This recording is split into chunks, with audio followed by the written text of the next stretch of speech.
ओम नमः शिवाय। राधे राधे दोस्तों। आज की प्रसंग में हम पुराणों में अधिक मास की यानी मलमास की पुरुषोत्तम मास के बनने की बड़ी ही रोचक कथा को जानेंगे। तो सबसे पहले हम प्रारंभ करते हैं इसकी पौराणिक कहानी।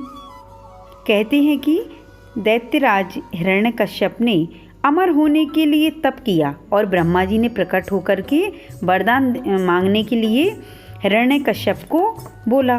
तो वह कहता है कि आपके बनाए किसी भी प्राणी से मेरी मृत्यु ना हो, ना मनुष्य से और ना पशु से, ना दैत्य से और ना देवता से, ना मैं भीतर मरूं, ना मैं बाहर मरूं, ना मैं दिन में मरूं और ना मैं रात में मरूं, ना आपके बनाए हुए 12 महीनों में से किसी भी माह में मरूं, ना अस्त्र से मरूं और ना शस्त्र से मरूं, ना पृथ्वी पर मरूं, ना आकाश में मरूं, युद्ध में कोई भी मेरा सामना ना कर सके।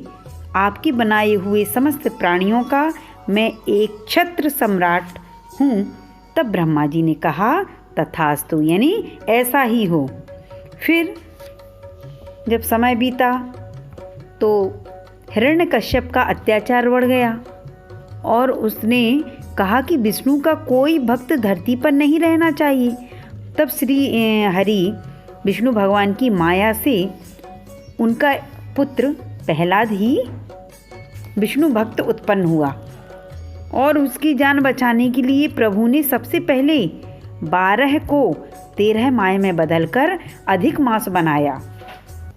इसके बाद उन्होंने नरसिंह अवतार लेकर के शाम के समय संध्या के समय में दहलीज पर अपने नाखूनों से उसका वध कर दिया।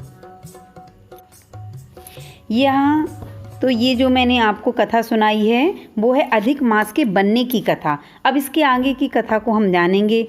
इसके बाद चूँकि हर चंद्रमास के हर मास के लिए एक देवता निर्धारित होते हैं, परंतु इस अतिरिक्त मास का कोई अधिपति, कोई स्वामी बनने के लिए भी तैयार नहीं हुआ। ना इनके कोई देवता निर्धारित थे और ना कोई बनने के लिए तैयार हुआ। ऐसे में ऋषि मुनियों ने भगवान विष्णु से आग्रह किया कि वे ही इस मास का भार अपने ऊपर ले लें और इसे भी पवित्र बनाएं। तब भगवान विष्णु ने इस आग्रह को स्वीकार कर लिया और फिर क्या हुआ, इस तरह यह मल मास के साथ पुरुषोत्तम मास बन गया। मल मास माने मल मास, मासों में से जो थोड़ा थोड़ा सा निकल करके आया था उससे निर्मित हुआ क्या, मल मास। लेकिन पुरुषोत्तम भगवान के सानिध्य में आने से, विष्णु भगवान का सानिध्य प्राप्त हो जाने से यह जो महीना है इसका नाम परिवर्तन भी हो गया और इसका नाम हो गया पुरुषोत्तम मास। तो इस प्रकार से यह मलमास कैसे पुरुषोत्तम मास बना, यह आपने जाना। अब हम देखेंगे कि ऐसी भी मान्यता है कि स्वामीहीन होने के कारण अधिक मास को मलमास कहने से उसकी बड़ी ही निंदा होने लगी।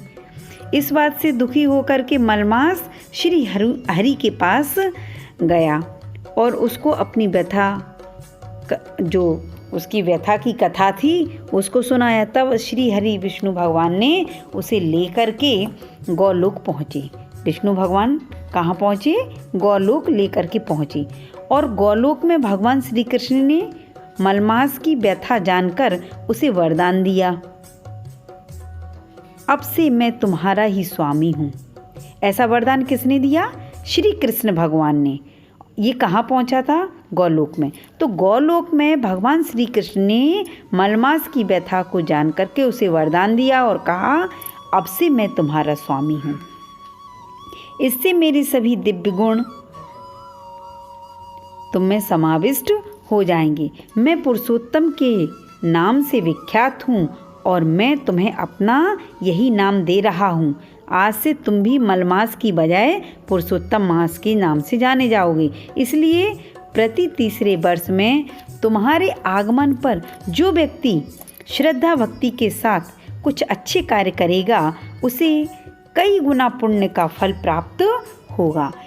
कहते हैं कि व्यक्ति का जिस प्रकार का नाम होता है उसके गुण उसी प्रकार के हो जाते हैं। तो इस पहले ये मलमास था, लेकिन अब ये क्या हो गया, पुरुषोत्तम मास।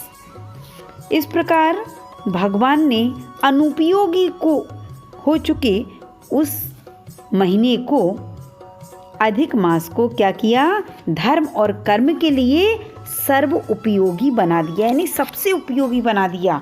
इसलिए इस दुर्लभ पुरुषोत्तम मास के में जो व्यक्ति स्नान, पूजन, अनुष्ठान एवं दान करने वालों को कई गुने फल की प्राप्ति होगी, ऐसा उन्होंने वरदान दिया। किसने?